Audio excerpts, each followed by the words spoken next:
the fight is the same. And let me tell you something. For us, it has been a growing human experience to meet so many courageous women and men that we are very different. Our religion is different. Our skin color is different. Our history is different. Our languages are different. And if we talk about any other topic, we could be very different people. When we speak about what it means to fight an autocratic regimes, immediately we are part of the same movement. Immediately we become brothers and sisters, and we don't use this term brothers and sisters lightly. We use this term because we believe that we need to have true solidarity, and we need to understand. And one of the challenges that we have, and we have taken that personally, is to learn. Is to learn what is happening in other countries. So places like this, when we hear voices from Vietnam, from North Korea, from Zimbabwe, from Venezuela, from Iran, these are places where we learn. And it's not just to learn the facts, it's also to learn the empathy that is necessary to understand that simple idea that human rights are universal. That should be the commitment of the Human Rights Council.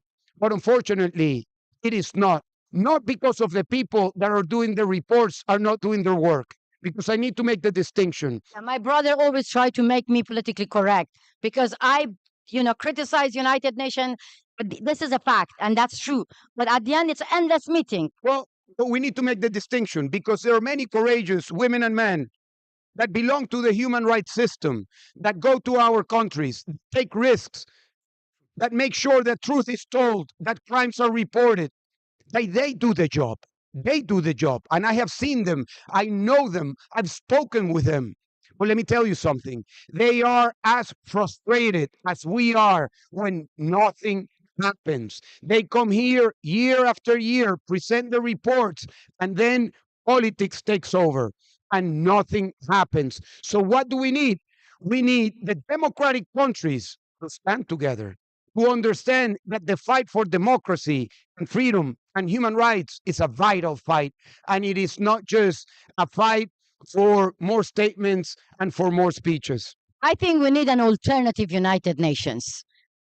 Because to be honest, yeah, that's why my brother mentioned that. Thank you. My brother mentioned that we are different. We have different political views. We have different culture, different background, coming from different geography. But we are united.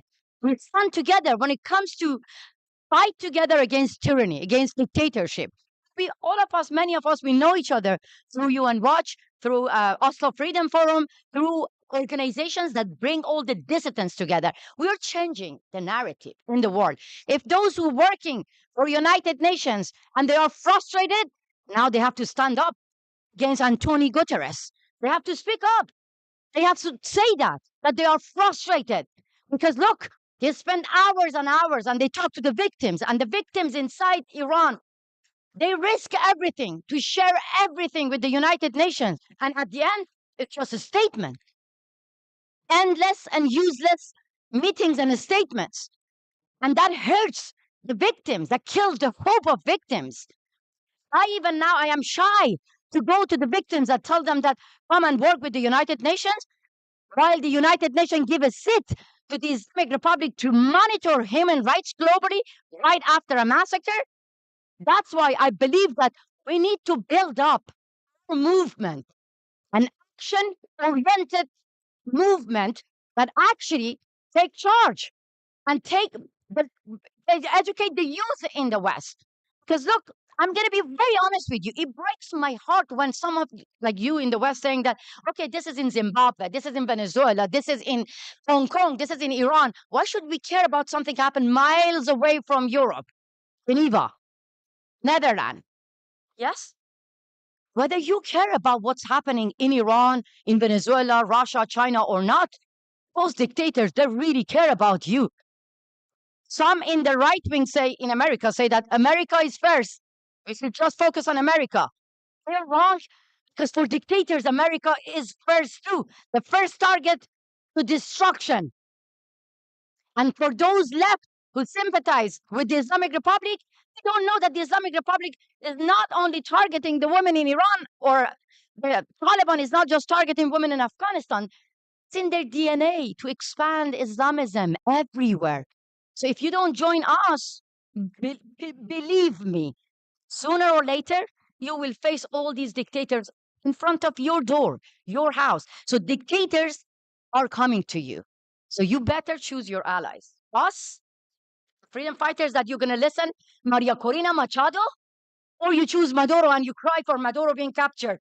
Oh, this is against international law.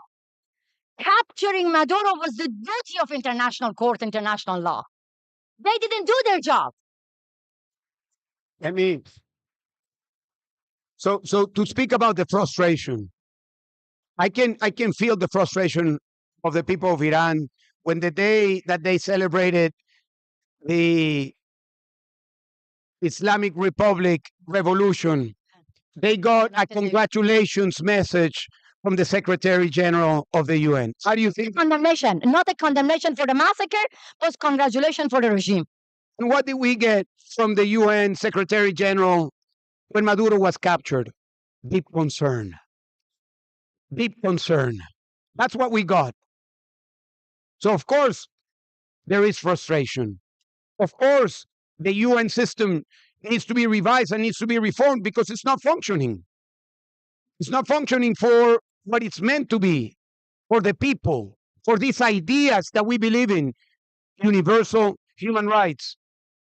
So I congratulate this meeting, congratulate this summit, because this is unusual.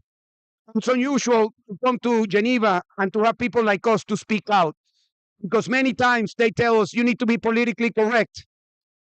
You need to be polite to the international law. You need to work within the diplomatic ways of saying things. But if we work with the diplomatic ways of saying things, we won't be heard, because nobody's being heard when those words are being spoken in those terms. So yes, you hear today frustration, but you also hear hope, because we are about hope. We are not about frustration. We are about hope. And let me tell you why. Because the people in Iran, in Venezuela, in most African countries, in most Asian countries, they want to be free. They want to be free. So this is not about Western values. This is about the essence of human beings who want to be free.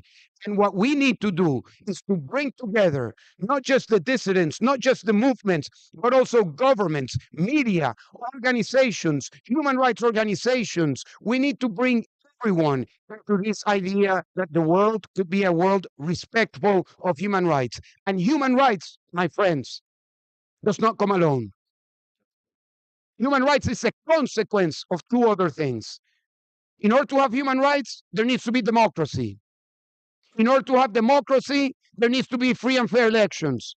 That will lead us to a free society. And only in a free society, there can be respect for human rights. Um, I just want to reinforce, you mentioned about when you spoke at the UN not being politically correct. Certainly when the two of you and the other dissidents were there yesterday in the United Nations when we had our opening session, one of the diplomats told me, he said, I don't normally hear speeches like this. It's very different. Because normally either you hear very boring things or you hear politically correct things. And here you actually heard from people who have come from dictatorships, who are in very close touch with the victims and speaking with passion and with genuine feeling and truth, and they weren't used to it. So it was very important that the two of you and the other dissidents spoke at the UN. And I'll just mention something else that the two of you have referenced, is that often at the UN, the dictators say, wait, don't tell us what to do in Iran or in Latin America or in Asia. You have your culture, that's Western culture. We have our culture, right? And that's the dictators who say that. They don't want universal human rights. They don't want protections. But of course, when you hear from the dissidents say, we do want universal human rights. We do want freedom of speech and freedom of assembly and so forth. So that is one of the big propaganda Good at the UN. question. Very good question. But my brother, let's be very clear. I don't want to criticize dictators for saying this is our culture, because we know dictators, they lies. My problem is with those who buy these lies. The Europeans, for years and years, they bought these lies and saying that You know, when we go to Iran, we have to respect their culture. Really? Forcing 7-year-old girl cover from top to the toe in order to get an education is the culture of Iranian people? This is an insult to the entire nation because this is the culture of ISIS. This is the culture of Taliban. They say that, you know, people in Iran, in the Middle East, in authoritarian regimes, they don't deserve democracy. So maybe they don't say deserve. They say that we don't want democracy. This is not their culture. No, we want democracy. And we deserve to have secular democracy and sit together like this. Sitting here, speaking is a crime in my country. You get bullets in your head, in your chest if you speak up. And you think that this is our culture? Or suddenly we want to die. I mean, as a woman, we want to get raped because this is our culture.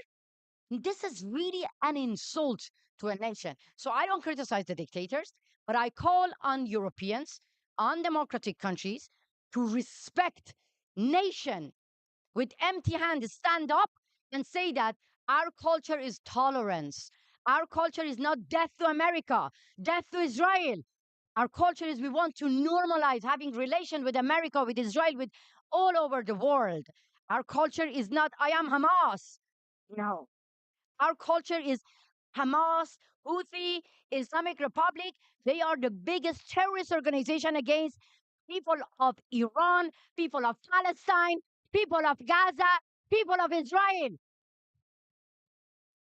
This is our culture. Middle East, Middle East is the most beautiful culture before Islamic Republic. We don't even share border with Israel. We had good relation with the Israeli government. This is not our culture to hate Israeli government. This is not our culture to hate America. We love you, good people. We love you. I was brainwashed in my country. They were telling me that you have to shout death to America and Israel as loud as Tel Aviv and White House would shake. Guess what? This is Iranians now. They shout as loud as Ali Khamenei's house is shaking now. Death to Islamic Republic. This is our culture because our culture is all about love, dancing, music, history, culture.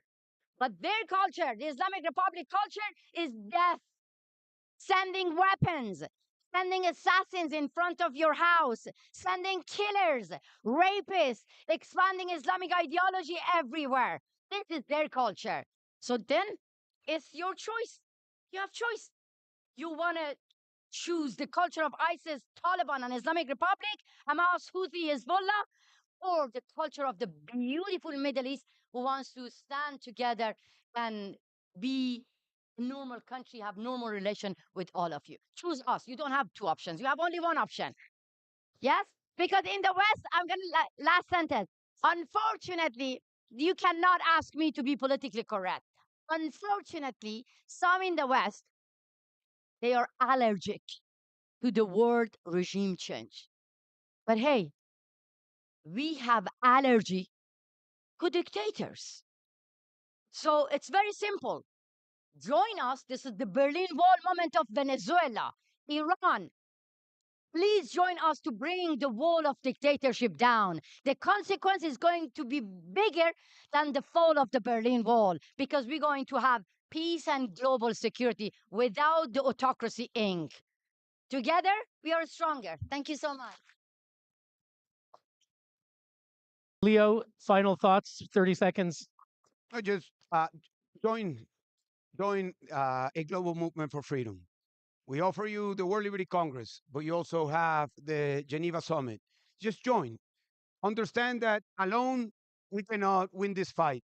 Understand that we need to learn about what's happening in other parts of the world. And I think that's the biggest takeaway of this summit. Let's join efforts. Let's be courageous. And one final thought: they cannot change us as human beings. We are good people. They cannot change us when we want to smile. We need to smile. They cannot take away from us our optimism. They cannot make us be people who are resentful and bad and in a bad mood all the time. We want to fight this fight with optimism, with hope, and with the assurance that we will be free. Thank you very much. Thank you. Thank you, Leopoldo. Before we break, before we break, I want to remind people we're going to break in a moment for lunch. The event will resume at 2:30 p.m. I want to thank Masi Alinejad, Leopoldo Lopez for your contributions, which underscore the theme of today's Geneva Summit: unite against tyranny and rise for freedom. Thank you very much.